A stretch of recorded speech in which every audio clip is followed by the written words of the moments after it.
세계에서 가장 높은 고령의 나이에 초등학교를 입학해서 기네스북에 오른 사람이 있습니다. 영국의 BBC 방송이 전하는 바에 하면은 아프리카의 케냐에 살고 있던 키마니 마루게라는 사람입니다.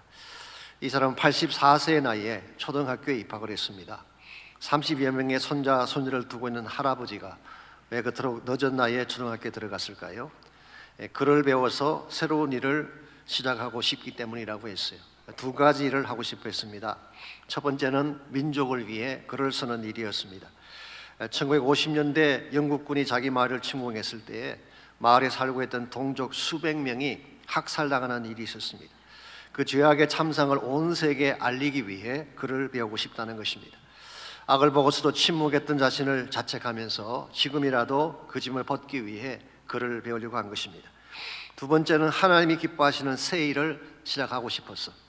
복음을 전하고 사람들을 섬기려면 성경을 읽어야 되는데 성경을 읽으려면 글을 배워야 되지 않겠습니까? 그 사람은 초등학교에 들어가서 공부를 하는 중에 실제로 그 위에 사람들을 많이 섬기기도 하고 지역 사회를 위해 많은 역할들을 했습니다. 이 사실이 알려지게 되면서 2005년도에 유엔의 초청으로 난생 처음으로 미국을 방문했습니다. 그리고 유엔 밀레니엄 개발 정상회담에서 무상 초등교육의 중요성에 대해서 연설을 했고, 연설 후에 빌 클린턴 대통령을 만나서 에이즈 바이러스 환자들을 위한 병원 설립 지원 요청도 했습니다. 뿐만 아니라 조금 야무진 꿈이긴 합니다만은 돈 많은 미국 여자와 결혼을 해서 손자들을 도울 로맨틱한 꿈까지 꾸었다고 합니다. 그 나이에 실제로 이 꿈을 이루는지는 모르겠어요. 그러나 어메이징한 그런 도전이 아닐 수가 없습니다. 웬만한 사람 같으면 인생을 마무리하고 정리 단계로 들어갈 법한 나이인데 어떻게 이렇게 새로운 삶을 시도하는 것이 가능했을까요? 이유는 딱 한 가지입니다. 그리스도 안에서 새로운 꿈을 발견했기 때문입니다. 우리가 인생의 꿈을 설정하고 삶의 계획을 새롭게 세우는 데는 연령이 문제가 되지 않습니다. 과거의 불행한 자취나 행적도 문제가 되지 않습니다. 예수 그리스도 안에서 참된 꿈을 발견하면 누구나 새 삶을 시작할 수 있는 것입니다. 그럼에도 불구하고 오늘날 너무 많은 사람들이 너무 쉽게 인생을 포기하는 케이스를 보게 됩니다. 심지어 나이가 아직 젊음에도 불구하고 새 삶에 대한 도전 없이 무의미하게 인생을 낭비하는 사람들이 많습니다. 왜 그럴까요? 여러 가지 많은 이유가 있겠습니다만 가장 중요한 것은 그 마음 중심에 생명력이 없기 때문에 그런 것입니다. 겉은 멀쩡해 보이고 외형은 그럴듯해 보이지만 그 심령 속에 생명의 불꽃이 꺼져 있으면 아무 일도 할 수가 없는 것입니다. 그러나 아무리 환경이 척박하고 나이가 많이 들어가도 심령 속에 그리스도가 살아계시고 참된 꿈이 불타고 있다면 연령에 상관없이 새 일을 시작할 수가 있습니다. 그래서 사도 바울은 고린도후서 4장 16절에서 이런 고백을 적고 있습니다. 그러므로 우리가 낙심하지 아니하노니 우리의 겉사람은 낡아지나 우리의 속사람은 날로 새로워지는도다. 이게 그러므로라는 말은 앞에서 설명해온 어떤 논조를 받는 말 아니겠습니까? 그래서 바로 앞에 11절을 가보게 되면 이런 말씀이 나옵니다. 예수의 생명이 또한 우리 죽을 육체에 나타나게 하려 함이라. 우리 몸 자체는 죽을 육체이고 낙후되어가는 육체를 가지고 있지만 예수의 생명이 우리 안에 있기 때문에 만약 이것이 사실이라면 낙심할 이유가 없다, 그런 뜻이에요. 뉴 리빙 트랜슬레이션이 이렇게 번역을 해놓았어요. That's why we never give up. 이것을 우리가 포기하지 않아야 되는 이유다, 그렇게 해석을 했습니다. 우리의 그 사람이라고 하는 것은 시간이 지나면 낡아질 수밖에 없습니다. 저를 봐도 예전 같지 않잖아요. 많이 사갔어요. 그렇다고 또 동의하시는 건 또 뭡니까? 우리 겉모양은 이와 같이 나아질 수밖에 없고 후패해질 수밖에 없지만 우리의 속사람, 예수 만난 참 속사람, 부활의 주님과 함께 사는 inner person은 날마다 새로워진다. Being renewed day by day. 매일매일 새로워질 수 있다는 것입니다. 이게 사실 우리 모두가 가지고 있는 부활의 능력이면서 생명을 가진 사람의 특징이라고 할 수가 있습니다. 우리의 육체가 쇠퇴해져 가고 우리 삶의 터전이 척박해져 가도 내 마음의 중심에 부활하신 예수님이 살아계신다면 우리는 생기를 갖고 일어설 수가 있는 것입니다. 어떠한 여건에도 불구하고 새롭게 도전할 수가 있고 새로운 꿈을 꾸며 날마다 새 일을 만들어가는 것이 가능한 것입니다. 이런 의미에서 정말 여러분과 저의 마음속에 부활하신 예수님이 살아계신다면 우리의 삶도 새로워져야 되지 않겠습니까? 오늘 여러분의 삶은 어떤지 모르겠어요. 날마다 새로운 꿈을 꾸고 새해를 시도하며 사시는지요? 아니면은 세상 따라 환경 따라 떠내려가며 아무런 의미 없이 인생을 소비하고 계시는지요? 하나님께서 기뻐하시는 크리스찬 삶의 본질은 날마다 새로운 것을 추구하는 것입니다. 성경이 말씀하고 있는 진정한 크리스찬 삶이 새 삶에 대한 것이라고 한다면은 이제는 우리 모두가 그렇게 살아내야 되지 않겠습니까? 어떻게 하면 주어진 여건이나 상황에 상관하지 아니하고 날마다 새 삶을 살아감으로써 하나님께 영광을 돌릴 수 있을지 오늘 주신 본문을 중심으로 그것을 함께 나누어 보려고 합니다. 오늘 같이 읽은 본문에 보시면 크리스찬 삶에서 반드시 일어나야 할 새로운 변화에 대한 말씀이 기록이 되어 있습니다. 여기서 말하는 변화는 단순히 외적인 변화를 의미하는 것이 아니라 삶의 근본적인 변화를 뜻하는 것입니다. 사도 바울은 이것을 두 단어로 표현을 했습니다. 먼저 3절 말씀 보게 되면 죽었고 라는 단어가 나오죠. died 라는 단어가 나옵니다. 또 하나는 1절 말씀에 나오는 다시 살리심을 받았다. raised. 그래서 죽었다는 말과 다시 살게 되었다는 이 두 단어가 크리스찬 삶의 본질을 설명해 주는 것입니다. 여러분과 저의 옛 삶은 죽었어요. 예수 그리스도의 십자가와 함께 장사 지낸 바 되고 우리의 모든 죄와 우리의 모든 과거는 깨끗하게 청산이 된 것입니다. 그리고 부활하신 예수님 안에서 우리 모두는 brand new life, 새로운 차원의 삶을 살게 된 사실을 말하는 것입니다. 이것이 사실은 예수님의 십자가와 부활이 여러분과 저에게 남겨주신 가장 아름다운 축복이라고 할 수가 있습니다. 주님은 이와 같이 우리 모두가 새 삶을 살 수 있도록 모든 준비를 해주셨는데 문제는 과연 나의 삶 속에 이런 삶에 새로운 변화가 있느냐라고 하는 것입니다. 실제는 그렇지 못한 경우가 많은 것 같습니다. 그 모양은 그럴듯해 보이는데 실상은 옛 생활을 그대로 반복하는 케이스가 많지 않습니까? 옛 생활이 그대로 있습니다.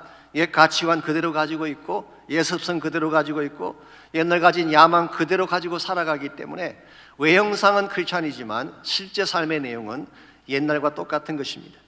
언젠가 이정진 목사님께서 이렇게 설교하시는 중에 이런 말씀을 하신 적이 있어요. 아시는 분은 아시겠지만 이 목사님은 원래 다운타운에서 옷가게 하시던 분이죠. 옷을 떼어다가 판매를 하고 또 미국 내 여러 지역에 우송해서 판매를 하던 의류 사업을 하시던 그런 분이었습니다. 근데 이번에 예수님이 부르신 관계로 사역자가 되고 저희 교회에서 사역을 하시다가 브라질로 가셔서 교회를 개척하셨습니다. 그리고 은퇴하실 때까지 그 교회를 섬겼죠. 그 교회가 브라질 주사랑 교회입니다. 크고 견실한 좋은 교회 중에 하나가 됐습니다. 근데 이분이 사업을 할 때 항상 마음속에 이런 열망을 가지고 있었다고 합니다. 가게를 더 크게 확장하고 더 많은 돈을 벌어서 더 많은 명성을 누리며 살고 싶다는 열망이 그의 마음속에 있었어요. 근데 이분이 목회를 하다가 충격적인 사실을 발견하게 됩니다. 목회를 하는 중에 가만히 보니까 옛날 가지고 있던 그 마음이 그대로 있더라는 거예요. 더 큰 교회를 만들고 더 많은 성도들을 모아서 더 많은 영향력을 끼치는 목회자가 되고 싶다는 야망이 자신 안에 그대로 있다는 사실을 보고 충격을 받은 거예요. 결국 형태만 바꾸었지 옛날과 똑같은 야망, 똑같은 욕심으로 사역하는 자신을 보며 What's the difference? 뭐가 다르냐는 것입니다. 옛날에 내가 사업하던 것과 목회하는 것이 무엇이 다르냐는 것이죠. 여기에 충격을 받고 목회를 다시 리뷰하게 되었다라고 하는 참 귀한 자기 성찰에 대한 고백을 제가 오래전에 들었던 기억이 있습니다. 이와 같은 것이 목회자들에게만 해당이 될까요? 그렇지 않을 것입니다. 오늘 크리스찬이라는 이름으로 살아가는 대다수의 사람들이 여기에 해당될 가능성이 많습니다. 또한 우리가 세상과 다르다고 할 때 무엇이 다른 점일까요? 사실 주일날 교회에 온다는 사실, 성경책을 끼고 다닌다는 사실, 찬양을 하고 예수님에 관해서 말씀을 나눈다는 사실, 이것만으로 과연 새 삶이라고 말할 수가 있을까요? 그렇게 말하기는 힘들 것입니다. 금세기 최고의 영성학자 중에 한 명인 달라스 윌라드라는 분이 계시죠. 이분이 쓴 Divine Conspiracy, 하나님의 모략이라는 책이 있습니다. 그 책 속에서 그는 이와 같은 기독교 신앙을 광고문 신앙, Ad Balloon Faith라고 불렀어요. 혹은 소비자 기독교, Consumer Christianity, 이와 같은 혹평을 그는 그 책에서 적고 있습니다. 무늬만 그럴듯하지 실제로는 허상이라는 거예요. 여러분, 광고문을 보게 되면 그럴듯하지 않은 문구가 있나요? 이것만 먹으면 만병이 통치가 일어나고, 이것만 먹으면 머리가 좋아지고, 이것만 먹으면 키가 자라고, 만일 광고 문안과 제품이 일치한다면 얼마나 좋겠어요. 근데 실제로는 광고 문안과 제품이 일치하는 경우는 참 드뭅니다. 언젠가 제가 TV를 보던 중에 이런 광고를 본 적이 있습니다. 화면에 노인 몇 분이 앉아 계시는 장면이 나오고 그 밑에 이런 문구가 나왔어요.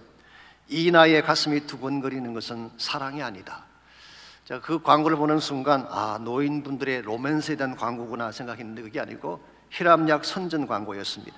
산토끼 잠깨차 드세요라고 하는, 연세가 많으신데 가슴이 두근거리는 건 사랑이 아니라 혈압에 문제가 생긴 것입니다.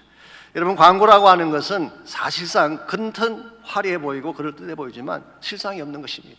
근데 만약 우리의 신앙이 광고문보다 더 진실하지 못하다면 어떻게 세상을 변화시킬 수가 있겠어요? 우리의 삶이 단순히 즐기고 누리는 소비자 신앙과 똑같다면 어떻게 세상에게 좋은 충격을 줄 수가 있겠습니까? 우리의 신앙생활은 생산적이면서 창조적이라야 됩니다. 그래야 하나님의 뜻을 감당할 수가 있는 거예요. 흔히 우리가 구원받았다라고 할 때에, 거듭났다라고 할 때에 칭의 받은 것만 생각해서는 안 돼요. 물론 우리가 예수 믿는 순간 의롭다 칭함받게 되죠. Justification by faith. 이게 사실 기독교 신앙의 핵심이긴 합니다. 법적으로 죄인이지만 의롭다라고 칭함을 받게 된 것입니다. 그런데 이것이 과연 크리스천 삶의 전부일까요? 칭의가 전부일까요? 아닙니다. 크리스천 삶은 그보다 훨씬 더 많은 내용들을 담고 있어요. 정말 내가 예수님 만나서 의롭다 칭함 받았다면 이제부터 새 생명으로 말미암은 변화가 일어나야 하는 것입니다. 이 변화가 일어나지 않는다면 우리의 신앙은 껍데기에 머물 가능성이 많고 소비자적인 신앙으로 끝날 가능성이 많습니다. 이런 의미에서 우리는 단순히 종교적인 변화에 만족해서 안 됩니다. 의식적인 차원의 변화만으로 변화를 이야기해서는 안 됩니다. 우리 삶의 근본이 바뀌어야 돼요.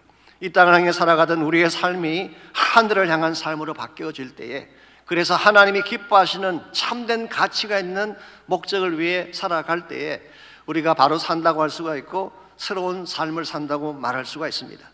정말로 혼미하고 어두운 이 마지막 시대에 어떻게 하면 여러분과 제가 참 크리스찬답게 새로운 삶을 추구하고 그 결과 하나님 영광을 드러낼 수 있을지, 오늘 주신 이 본문을 중심으로 그리스도 안에서 진정 새 삶을 사는 데 필요한 몇 가지 원리를 함께 정리하도록 하겠습니다. 첫 번째로 그리스도 안에서 참된 새 삶을 살아내려면 우리가 추구하는 바가 변해야 돼요. 여러분 모두가 추구하는 것이 있죠. 이 추구하는 것이 변해야지 우리가 바른 삶을 살아갈 수가 있습니다. 1절 말씀 봅니다. 그러나 너희가 그리스도와 함께 다시 살리심을 받았으면 위의 것을 찾으라. 거기는 그리스도께서 하나님 우편에 앉아 계시느냐. 여기 위의 것을 찾으라, seek things above, 위에 있는 것을 찾으라, 그렇게 번역을 했는데요. 사실 제타이테라는 헬라 말은 현재 명령형입니다. present imperative. 그러므로 이 원래적 의미를 좀 더 살려서 번역을 하자면은 이렇게 번역하는 것이 더 맞습니다. Keep on seeking. 그냥 한 번 찾고 끝나는 것이 아니라 계속적으로 찾고 찾아라. 그러므로 이것은 우리가 일평생을 살아가면서 계속 추구해야 될 삶의 가치 혹은 삶의 방향성을 의미하는 것입니다. 그런데 우리가 찾아야 될 삶의 방향성은 이 땅이 아니라 위의 것을 찾으라고 말씀하고 있습니다. 왜 우리가 위의 것을 찾아야 될까요? 왜 위에 있는 것을 추구해야 될까요? 오늘 본문에 의하면 그리스도께서 거기 계시기 때문이다. 이런 면에서 참된 크리스천 삶의 바른 방향성은 항상 그리스도를 향해야 됩니다. 주님 계신 곳이 우리가 가야 될 곳이고 주님 멈추신 곳이 우리가 멈춰야 될 곳이에요. 주님이 걸어가신 그 길이 우리 모두가 걸어가야 될 길이고 주님이 가치 있게 생각하는 것을 우리 모두가 추구해 가야지 바른 크리스찬으로 살 수가 있는 거예요. 사실 오늘 본문을 기록하고 있는 사도 바울 자체가 한때는 세상적 영광을 추구했던 대표적 인물 아니었습니까? 그런 일찍이 예루살렘에 유학을 가서 가말리엘 문화에서 직접 율법을 공부했습니다. 길리아 성 다소에서 헬라 철학을 배우고 논리적인 학문을 다양하게 공부를 했습니다. 뿐만 아니라 바리새인으로서 일찍이 종교 귀족이 됐어요. 유대 종교 핵심부에 들어가서 수단 방법 가리지 않고 크리스찬들을 박해하지 않았습니까? 왜 그 당시 사울이 크리스찬들을 박했는지 아시죠? 그것이 그 당시로서는 출세의 지름길이었어요. 그래서 그는 모든 것을 다 동원해서 교회를 핍박하고 크리스찬들을 박해한 것입니다. 그래서 많은 성경학자들은 maybe 이 사울이 산헤드린 공의회의 회원이 있을 가능성이 많다, 그렇게 추측을 하고 있습니다.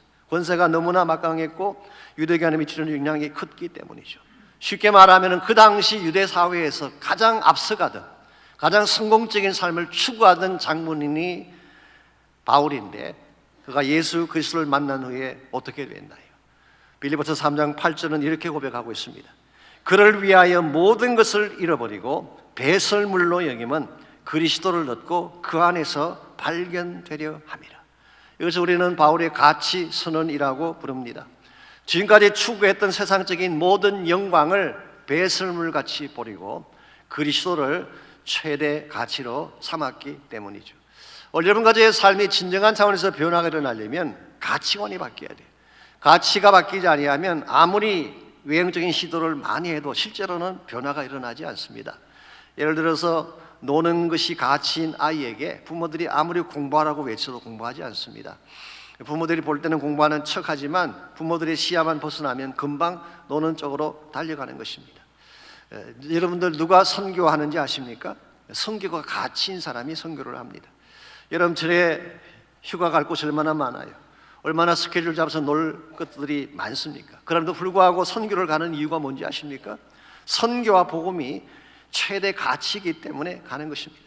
이번에 6개 단기 선교팀이 갑니다마는 다 그래서 선교 가치인 줄 믿습니다. 선교가 가치가 아니면 갈 수가 없어요. 거기에 헌신할 수가 없는 것입니다. 기도도 마찬가지입니다. 누가 기도하는지 아십니까? 기도가 가치인 사람이 기도합니다. 참된 기도의 가치를 아는 사람은 기도 모임을 중단한다 그런 화를 내서요. 기도만큼 중요한 것이 없기 때문에. 예배도 마찬가지, 말씀 공부도 마찬가지입니다. 누가 예배를 사모하는지 아십니까? 예배가 가치인 사람. 누가 말씀을 사모하는지 아십니까? 하나님 말씀이 가치인 사람. 이와 같은 사람은 어떤 많은 일들이 있고 분주한 일이 있어도 먼저 예배부터 드리고 말씀의 귀를 기울이는 삶을 살게 됩니다. 마찬가지 원리로 예수 그리스도가 최대의 가치가 되면 예수님 자체를 기뻐하게 되는 거예요. 그분과의 만남이 최대 가치가 되고 그분을 만나는 것이 가장 소중한 인생 과제가 되는 것입니다. 뿐만 아니라 예수 그리스도가 나의 진정한 가치가 되면 나의 길이 아니라 그분의 가신 길이 내 인생의 목표가 되는 거예요. 나의 야망이 아니라 그분이 기뻐하시는 십자가의 길이 내가 달려가야 될 길이라고 고백을 하고 그 길을 추구하며 살게 되는 것입니다. 여러분께서 잘 아시는 한국의 고등학교 중에 거창고등학교라고 있죠. 원래 이 학교는 전영창이라는 선생님이 대학교 부총장직을 사양을 하고 경남 거창 시골로 내려가서 거의 문 닫을 지경이 된 학교 하나를 인수해서 세운 기독교 고등학교입니다. 학교 교훈이 빛과 소금, 여호와를 경외하는 것이 지식의 근본이다.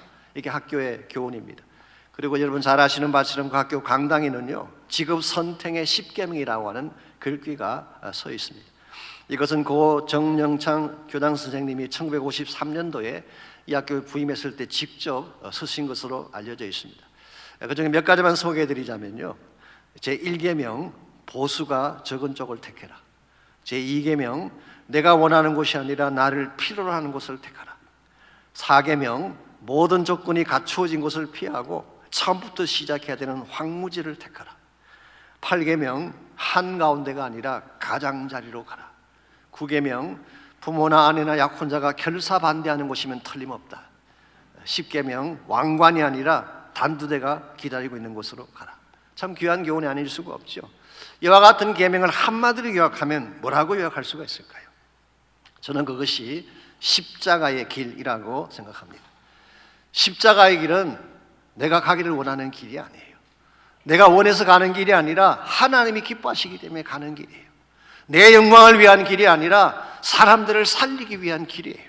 나를 희생함으로 나의 것을 내려놓음으로 하나님의 목적을 이루고 하나님의 뜻을 추구하기 위한 길이 십자가의 길이에요. 예수님께서 이 땅에 오신 목적이 바로 이것이었죠. 예수님은 자기 영광을 위해 오시지 않았습니다. 본인의 평안을 누리고 본인이 땅 가운데 많은 복들을 소유하기 위해 오신 것이 아니라 자신을 드리기 위해 오셨어요. 그래서 그분은 십자가의 길을 선택하셨어요. 그 길만이 인류를 구원할 길이고 그 길만이 세상을 변화시키는 소망의 길임을 알았기 때문에 예수님은 십자가의 길을 택하셨고 그 길을 걸어가셨어요. 여러분과 제가 진정한 차원에서 예수의 제자가 됐다면 어떠한 길을 추구해야 마땅할까요? 당연히 주님께서 가신 십자가의 길을 추구하는 것입니다. 비록 험하고 힘든 길이긴 하지만 이 길을 추구할 때에 나의 삶이 살아나고 그때 교회가 교회될 뿐만 아니라 우리 민족이 살아날 수가 있습니다. 저마다 세상적 영광을 추구하는 이 시대에, 좀 더 잘 먹고 나만 잘 살기 위해 몸부림치는 이 시대에 예수 그리스도의 십자가의 길을 추구하는 여러분 모두가 되시기를 축원합니다. 전 저희 교회도 마찬가지라고 생각합니다. 세상 따라가는 교회가 아니라 십자가를 추구하는 교회, 세상에서 인기 있는 교회가 아니라 하나님 마음에 합한 그런 교회가 될 때에 주의 영광을 이룰 수가 있어요. 저희 교회가 그런 교회가 됐으면 참 좋겠어요. 여러분 모두가 그런 마음으로 정말 위를 추구하는, 하나님의 가치를 추구하는 삶을 살아가서 하나님의 기뻐하는 열매를 맺을 수 있기를 바랍니다.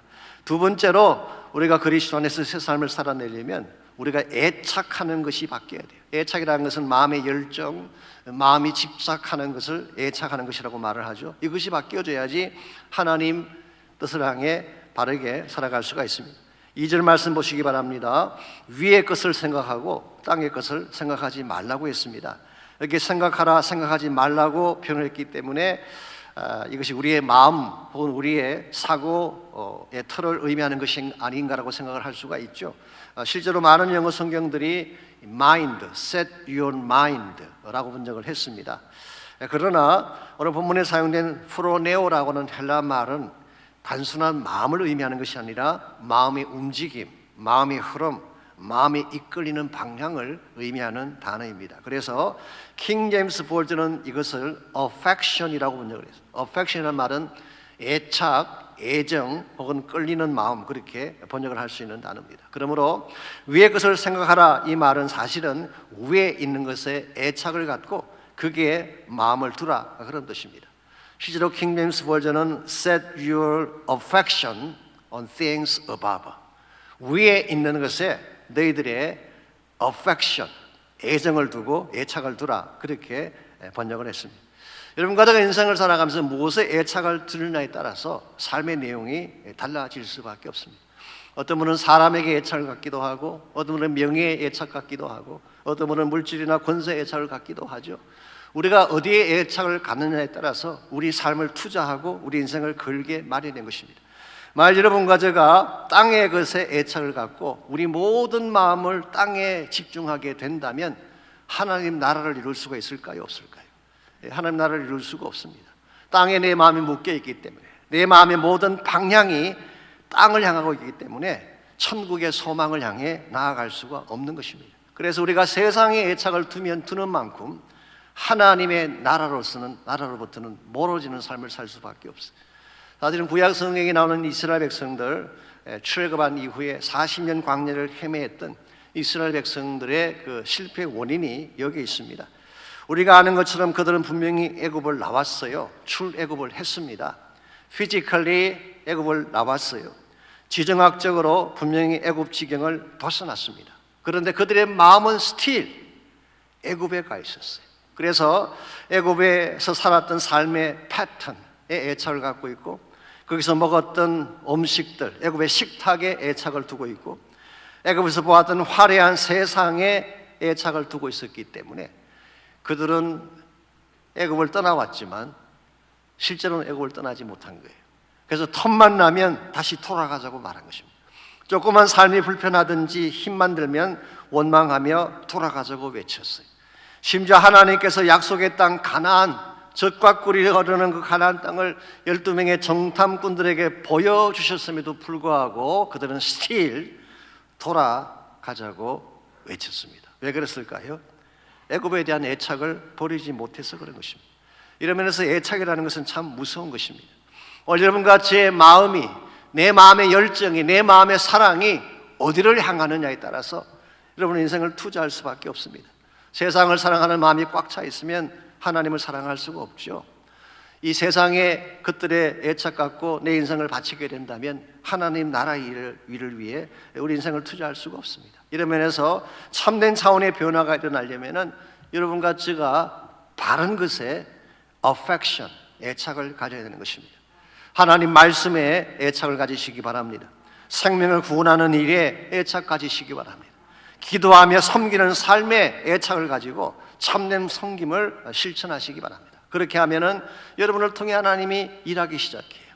하나님의 열매들이 여러분 삶 속에 가득 넘쳐나게 되는 것입니다. 이런 면에서 어쩌면 우리가 하나님께 헌신할 때 가장 중요한 것은 내 마음에 이 사랑하는 그 마음의 열정이 하나님을 향하는 거예요. 이 하나님을 향하게 되면 결과적으로 그게 우리 인생을 투자하게 되고, 비록 우리 삶이 조금 부족하고 모자랄지라도 열정을 품고 하나님 나라를 섬기게 되는 것입니다. 어떤 분들은 착각을 하기를 모든 것이 완벽해야지 하나님의 일꾼이 되는 줄 알지만 아닙니다. 첫째는 완벽한 사람이 한 명도 없어요. 또 완벽할 수도 없습니다. 하나님은 여러분과 제가 부족한 거 다 알고 있어요. 그럼에도 불구하고 우리 마음속에 그래도 주님 사랑하는 마음이 있고 복음을 사랑하는 마음이 있으면 우리를 들어 사용해 주시는 거예요. 언젠가 제가 한국 대전 침례 신학교에 가서 대학 부흥회를 인도한 적이 있는데, 그때 교수님 한 분이 이런 조크를 소개해 주셨어요. 사실 미국 사람들이 만든 조크인데요, 어느 교회에서 담임 목사님을 청명을 하는데 성경에 나오는 인물들이 대거 지원을 했습니다. 첫 번째 캔디데이트이 아담이었어요. 아담, 하나님이 직접 만드신 최초의 인간 아닙니까? 뭐 당연히 담임 목사가 될 수 있을 것 같은데 한 가지 문제가 있습니다. 아담은 정원에만 나오면 자꾸 옷을 벗으려고 해서 이 문제가 있어요. 두 번째로 요셉이 추천이 됐는데요, 요셉은 정말 잘생기고 가문 좋고 똑똑하고 good looking handsome guy잖아요. 한 가지 문제가 있습니다. He has a prison record. 전과 기록이 있어요. 감옥을 들락날락했기 때문에 전과 기록이 있어서 안 돼요. 세 번째로 침례요한이 추천이 됐는데요, 뭐 얼마나 메시지가 스트롱하고 거룩하고 경건합니까? 그런데 이 장발에다가 봄, 여름, 가을, 겨울 가리지 않고 약대 옷만 입고 다니는 이 패션 감각이 너무 떨어진다고 해서 결국 추천해서 떨어졌습니다. 네 번째로 바울이 추천됐는데요, 다 좋은데 설교를 너무 길게 했어. 오죽했으면 설교 듣다가 졸다가 죽은 유두부라는 청년이 있었잖아요.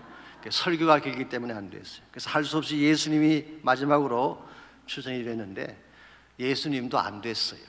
아직 싱글이라는 이유 때문에. 그래서 누구를 하냐 고민하던 그 교회가 결국 베드로를 뽑았다고 합니다. 왜 베드로를 뽑았느냐? 허물도 많고 실수도 많지만 그래도 주님 사랑하는 마음이 남달랐다는 한 가지 이유 때문에.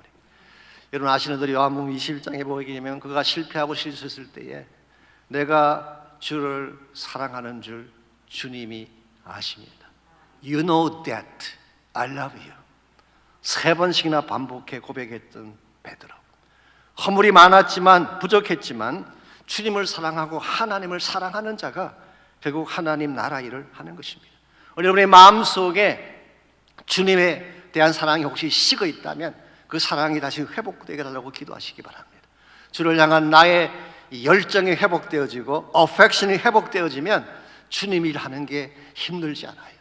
기쁜 마음으로 할 수 있게 되고 주님에게 전심을 쏟게 되고 결과적으로 주님이 기뻐하시는 사명을 이루게 되는 것입니다. 그러므로 아직도 내 안에 있는 세상을 향한 애착, 애굽을 사랑하는 이 마음들을 내려놓고 나의 심령이 하나님 사랑으로 가득 차게 달라고 기도하시고, 그래서 하나님 나라의 열정을 품고 살아가시게 된다면 여러분 한 번을 살아도 바로 살 수가 있고 결과적으로 주의 나라 영광을 이룰 수가 있습니다. 이와 같이 우리가 그리스도 안에서 진정한 차원에서 새 삶을 살기를 원한다면 추구하는 가치가 바뀌어야 돼요. 예수 그리스도를 최고의 가치로 삼고 주님이 있는 곳을 향해 가야 됩니다. 두 번째는 마음의 열정이 바른 곳을 향해야 됩니다. 세상이 아니라 하나님과 그리스도에게 우리 마음의 애착을 둘 때에 주님이 기뻐하시는 일을 해낼 수가 있습니다. 마지막 세 번째로 우리가 그리스도 안에서 참된 새 삶을 살아내려면 우리의 전망하는 것이 바뀌어야 돼요. 이 전망한다는 것은 우리의 시각, 우리 안목을 말하는 것이죠. 영어로 perspective. 이 perspective가 바뀌어야지 우리가 바른 새 삶을 추구할 수가 있습니다. 3절과 4절을 보시기 바랍니다. 거기 보게 되면 우리가 가져야 될 세 가지 차원의 전망이 나옵니다. 먼저 3절과 4절 읽어드립니다. 이는 너희가 죽었고 너희 생명이 그리스도와 함께 하나님 안에 감추어졌습니다. 우리 생명이신 그리스도께서 나타나실 그때에 너희도 그와 함께 영광 중에 나타나리라. 제일 첫 번째가 자신에 대한 전망이에요. 우리의 옛자아는 죽었다라고 했습니다. 여러분 십자가와 함께 여러분의 옛자는 처리가 됐어요. 우리 과거는 다 청산이 된 것입니다. 그리고 나서 너희 생명, 여기서 말하는 너희 생명이 바로 우리의 real life를 말합니다. 그래서 New Living Translation은 your real life, 너의 진짜 자아가 하나님 안에 감추어져 있다, 그렇게 말하고 있습니다. 이 말의 내용은 이런 뜻입니다. 우리가 예수님을 믿는 순간 예수의 보배로운 피로 죄 사함 받고 구원받게 됐어요. 그래서 우리 옛자는 청산된 겁니다. 우리 옛자는 그리스도와 함께 장사 지낸 바 되고 죽은 거예요.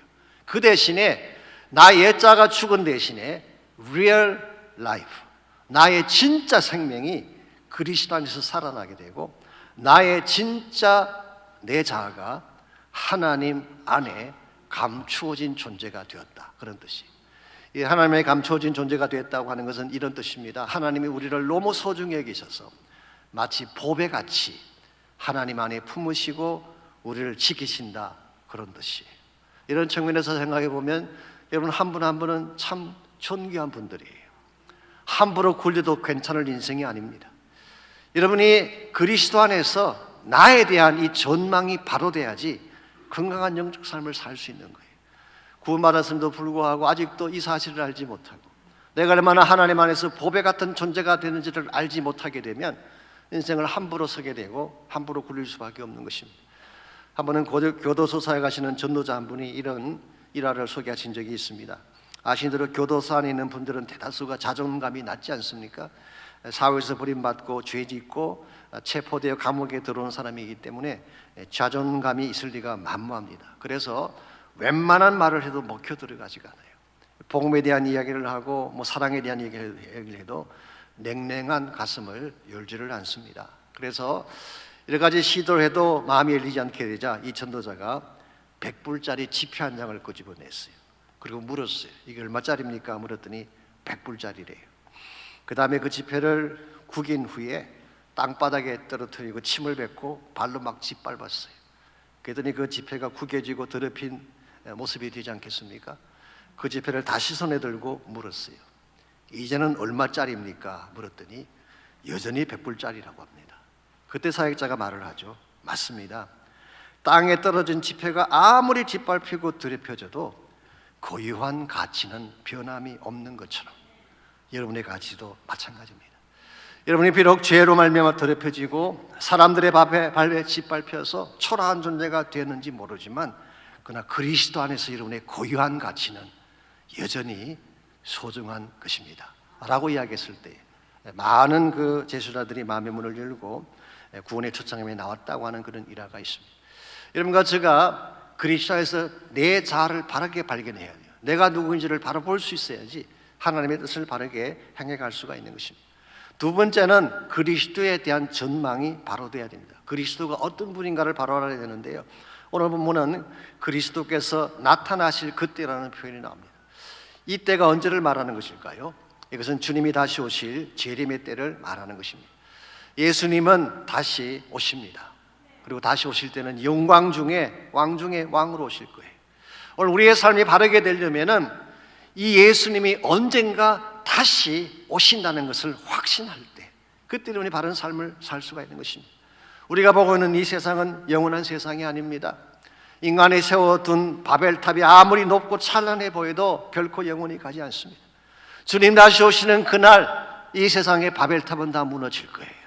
그리고 하나님이 세우시는 새 하늘과 새 땅이 열리게 될 줄 믿습니다. 이게 그리스도의 오심이에요. 예수의 오심에 대한 이 전망이 분명해야지 바른 삶을 준비할 수 있게 되고 바른 삶을 살아갈 수가 있는 거예요. 이와 같이 나 자신에 대해서도 바른 전망을 가져야 되고 예수 그리스도의 오심에 대해서도 바른 전망을 가져야 되지만 셋째로 또 한 가지 중요한 것이 사명에 대한 바른 전망이 필요합니다. 정말 주님이 다시 오시는 것이 사실이라면, 그리고 주님이 다시 오실 때 그 영광 중에 우리 모두가 그 앞에 나타나게 되는 것이 사실이라고 한다면 우리가 주님 오시는 그날까지 해야 될 일이 있다는 거예요. 그게 뭘까요? 복음을 전가하는 사명입니다.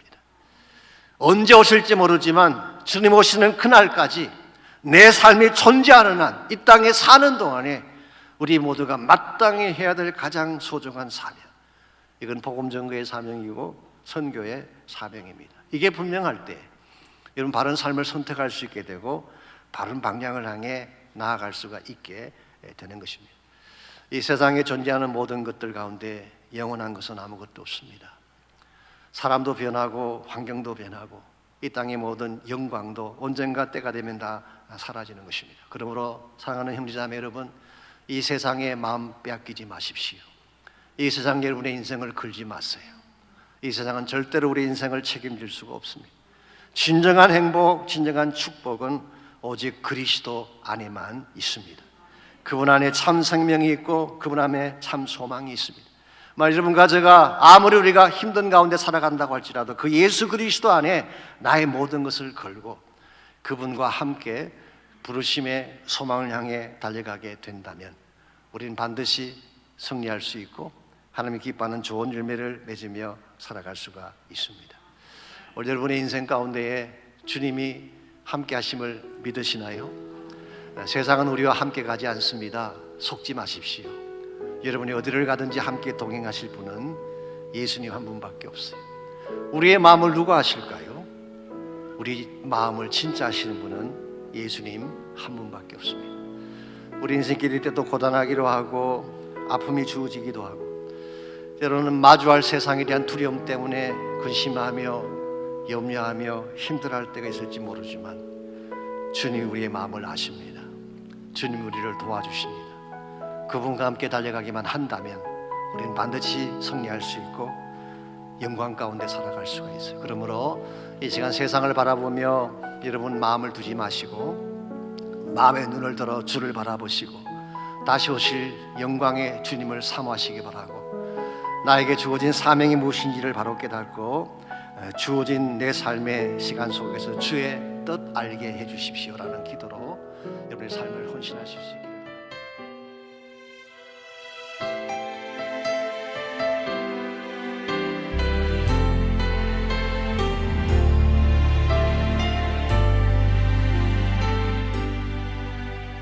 고단한 인생길 힘겨운 오늘도 예수 내 마음 아시네.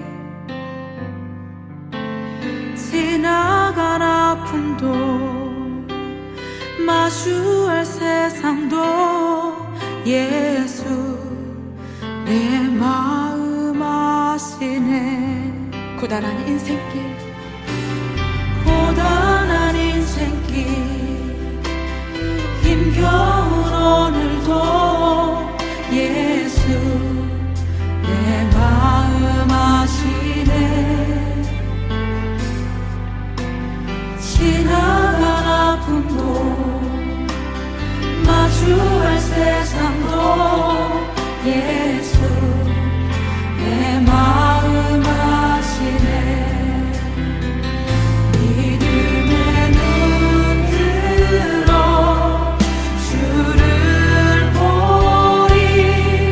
이 또한 지나가리라. 주어진 내 삶의 시간 속에 주의 뜻 알게 하소서.